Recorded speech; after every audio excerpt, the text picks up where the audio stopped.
भी बढ़ा। ऐसे ही जो हमारे यहाँ सबसे बड़ी कमी है, और वो कमी है कि हमारे यहाँ इंडस्ट्रियलाइजेशन बिल्कुल नहीं हुआ जी।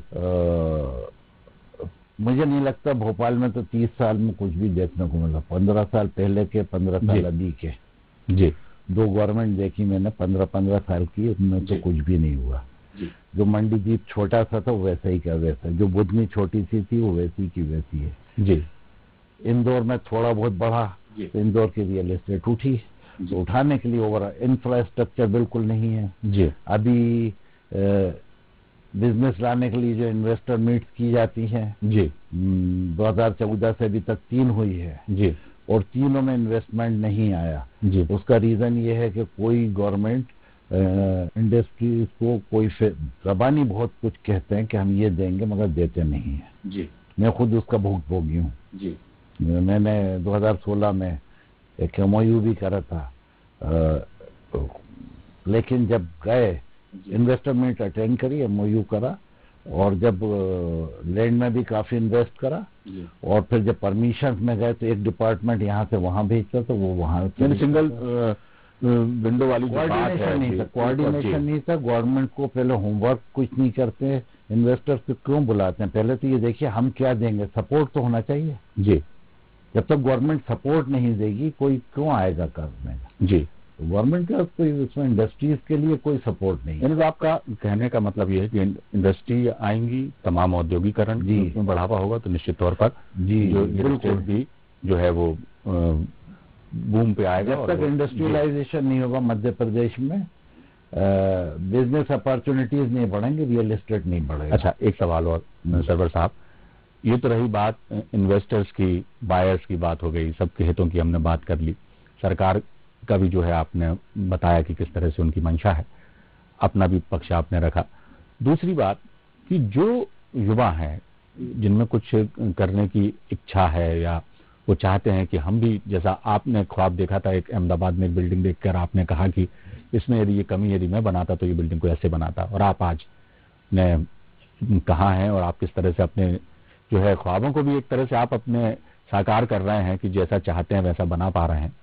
नए जो बिल्डर्स हैं या जो लोग इस कंस्ट्रक्शन लाइन में आना चाहते हैं या रियल एस्टेट में जो अपना फ्यूचर बनाना चाहते हैं, उनके लिए आप क्या कहेंगे, क्या सुझाव आपके होंगे? देखिए, मेरा सुझाव ये है कि रियल एस्टेट बहुत अच्छा सेक्टर है। जैसा हमेशा से कहा गया है, रोटी कपड़ा मकान, कभी इसकी कोई भी कमी नहीं होगी इसके बिजनेस में।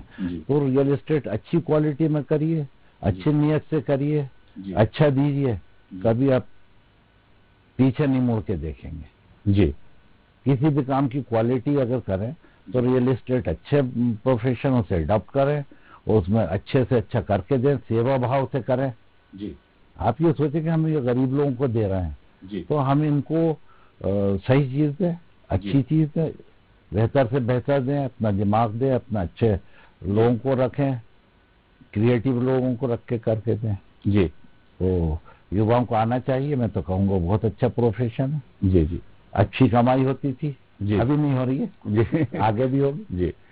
एक बात और है, ये जिस तरह से हम देखते हैं महानगरों की तरफ रुख करें, दिल्ली, बेंगलुरु, मुंबई, ये तमाम जो बड़े शहर हैं, वहां पे जब वो बहुमंजिला इमारतें की तरफ हमारी नजर जाती है कि जो सिर पे से टोपी है यदि हम ऊंची उठा के देखें तो गिर जाए, वो स्थिति होती है।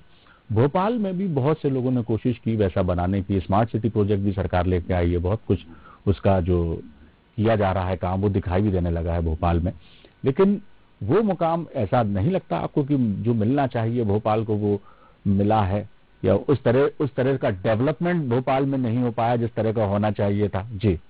मैं आपको क्या कहूँ, मैं 3rd जनरेशन हूँ भोपाल में, यूपी से आए हुए। भोपाल राजधानी तो लगती नहीं कि भोपाली किसी प्रदेश की राजधानी है। क्या आपको लगती है?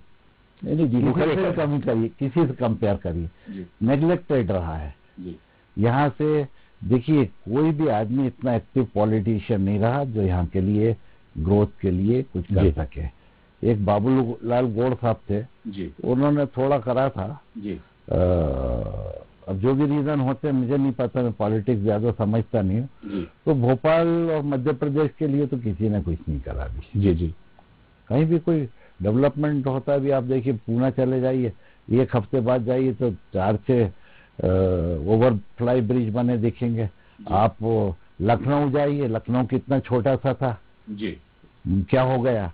ऐसे यूपी की राजधानी को देखिए, हर प्रदेश की राजधानी को देखिए, वो कहीं से कहीं जा रहा है। भोपाल में तो कुछ भी नहीं, कहाँ से अभी ऊपर बिल्डिंग आएंगे, बिल्डिंग बनाने के लिए खरीदार के पास बिल्कुल पैसा आना चाहिए। जब सबसे बड़ी बात तो यह है कि रोजी रोजगार के अवसर बिल्कुल तक ज्यादा से ज्यादा पैदा नहीं किए जाएंगे तब तक बहुत सारी चीजें उससे प्रभावित होती हैं, और निश्चित तौर पर उस पर ध्यान देना पड़ेगा, गवर्नमेंट को चाहिए। मेरी तो रिक्वेस्ट होगी, हमारे सीएम साहब तो बहुत डायनेमिक इंसान हैं जी, और काफी कुछ सोचते हैं, करना भी चाहते हैं।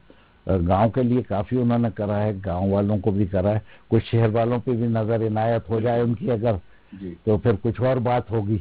नहीं बिल्कुल बिल्कुल। और हमारे जैसा आपने कहा कि बड़े डायनामिक है हमारे सीएम, और वो कर भी रहे हैं कोशिश, और जिस तरह के प्रोजेक्ट्स भोपाल में हम इन दिनों देख रहे हैं, काम होता हुआ देख रहे हैं, तो निश्चित तौर पर भोपाल भी बुलंदियां छूएगा, यही हम लोगों की उम्मीदें हैं।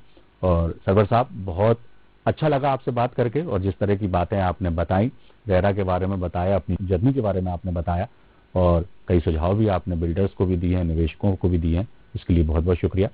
आप हमारे स्टूडियोज में आए। हमारी खास पेशकश में फिलहाल इतना ही, दीजिए इजाजत, बने रहिए आप हमारे साथ। नमस्कार।